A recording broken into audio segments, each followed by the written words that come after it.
നമസ്കാരം. Welcome to Geetha's ഭക്തി ഗീതം. വൺ ഡേ വൺ ശ്ലോകം. Shrimad Mahabhagavatam 807th day. Today, Pradhamaskandam 8th chapter 29th ശ്ലോകം. For details, please see the description box. Geetha's ഭക്തി ഗീതം ഒരു ദിവസം ഒരു ശ്ലോകം. ശ്രീമദ് മഹാഭാഗവതം ഇന്ന് 807 ദിവസം. പ്രഥമസ്കന്ധത്തിലെ 8ാമത്തെ അധ്യായത്തിലെ 29ാമത്തെ ശ്ലോകം. ഓം നമോ ഭഗവതേ വാസുദേവായ. ഓം ശ്രീകൃഷ്ണ പരമാത്മനേ നമഃ. ഹരിശ്രീ ഗണപതയേ നമഃ. അവിഘ്നമസ്തു ശ്രീ ഗുരുഭ്യോ നമഃ. ഓം തത്സത്. കൃഷ്ണം നാരായണം വന്ദേ കൃഷ്ണം വന്ദേ വ്രജപ്രിയം കൃഷ്ണം ദ്വൈപായനം വന്ദേ കൃഷ്ണം വന്ദേ പ്രദാസുതം. ശ്രീപരമാനന്ദനാഥനായ അദ്വൈതദീപമായി മോക്ഷേക്ഷു വൃന്ദമന്ദാരമായി കാരുണ്യവാരിധിയായി വിഭൂദേശനാം നാരായണൻ മമ മന്ദത മാറ്റണം. ഓം തത്സത്. ശ്രീമദ് മഹാഭാഗവതം പ്രഥമസ്കന്ധത്തിലെ 8ാമത്തെ അധ്യായത്തിലെ 29ാമത്തെ ശ്ലോകം.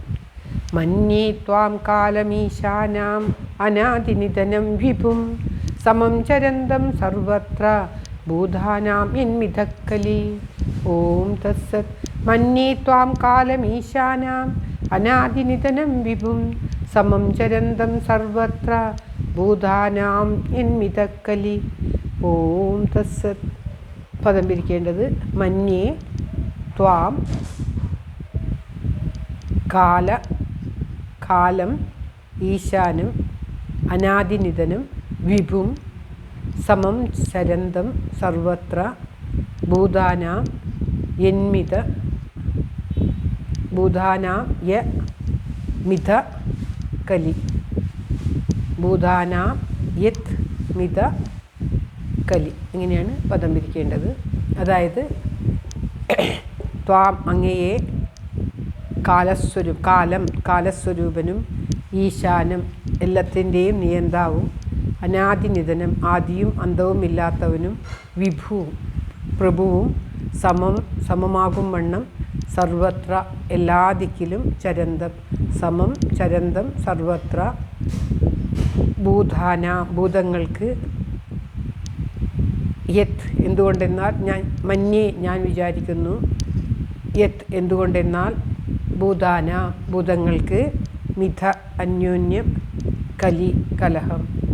അതായത് ദേവകി പുത്രനായിട്ടുള്ള ശ്രീകൃഷ്ണനെ ഇങ്ങനെയൊക്കെ സ്തുതിക്കാനുണ്ടോ എന്ന് നമുക്ക് തോന്നുന്നതിന് പരിഹാരമായിട്ട് ദേവി പറയുകയാണ്, ശ്രീകൃഷ്ണ ഭഗവാൻ സാക്ഷാൽ ഈശ്വരനാണ്. അല്ലയോ കൃഷ്ണ, അങ്ങ് ദേവകി പുത്രനല്ല, കാലസ്വരൂപനും എല്ലാറ്റിനെയും അതാത് സ്ഥാനങ്ങളിൽ ഇരുത്തി പ്രവർത്തിപ്പിക്കുന്നവനും എല്ലാറ്റിനും ആശ്രയമായിട്ടുള്ളവനും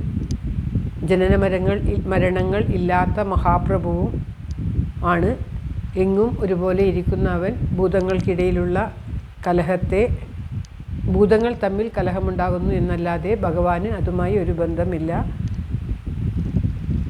ബലവാൻ ദുർബലനെ കഷ്ടപ്പെടുത്തുമ്പോൾ അവിടുന്ന് അവതരിച്ച് ആ ദുർബലനെ രക്ഷിക്കുന്നു. അവിടുത്തെ ശരണം പ്രാപിച്ചിട്ടുള്ള ദുർബലനെ രക്ഷിക്കുവാൻ വേണ്ടി അവിടുന്ന് ഓരോ പ്രാവശ്യവും അവതരിക്കുന്നു എന്ന് ഞാൻ മനസ്സിലാക്കിയിരിക്കുന്നു. എനിക്ക് അറിയാം, കഷ്ടപ്പെടുന്നവരെ രക്ഷിക്കുവാൻ വേണ്ടി അവതരിച്ച ആ മഹാപ്രഭു, ആ ഭഗവാൻ ആണ് അവിടുന്ന് എന്ന് അല്ലയോ കൃഷ്ണ ഞാൻ ശരിയായി ധരിച്ചിരിക്കുന്നു. എനിക്ക് ആ കാര്യത്തിൽ ഒട്ടും സംശയമില്ല. അവിടുന്ന് കാലസ്വരൂപനായിട്ടുള്ള എല്ലാറ്റിനെയും അതാത് സ്ഥാനങ്ങളിൽ നിർത്തുന്ന നിയന്താവായിട്ടുള്ള ഈശാനനായിട്ടുള്ള ആ പരമാത്മസ്വരൂപി തന്നെയാണ് എന്ന് എനിക്ക് നന്നായി അറിയാം. അല്ലാതെ വെറും ഒരു ദേവകിയുടെ മകനായിട്ടല്ല അവിടുന്ന് ഞാൻ കാണുന്നത്. അവിടുന്ന് പാവപ്പെട്ടവരെ, അതായത് ദുർബലന്മാരെ, അവിടുത്തെ ഭക്തിയിൽ ലയിച്ചിരിക്കുന്ന ദുർബലന്മാരെ രക്ഷിക്കുവാൻ വേണ്ടി അവതരിച്ച അവതാര പുരുഷനാണെന്ന് ഞാൻ മനസ്സിലാക്കിയിരിക്കുന്നു എന്ന് ദേവി ഭഗവാനെ സ്തുതിക്കുകയാണ്. ശ്ലോകം ഒരിക്കൽ കൂടി. മന്വേ താം കാലമീശാനാം അനാദിനിധനം വിഭും സമം ചരന്തം സർവത്ര ഭൂതാനാമ്യന്മിതക്കലി. ഓം തത്സത്. സർവത്ര ഗോവിന്ദനാമസങ്കീർത്തനം. ഗോവിന്ദ ഗോവിന്ദ. എല്ലാവരുടെയും നന്മയ്ക്കും ആയുരാരോഗ്യ സൗഖ്യത്തിനുമായി പ്രാർത്ഥിച്ചുകൊണ്ട് സമർപ്പിക്കുന്നു. ഓം തത്സത്.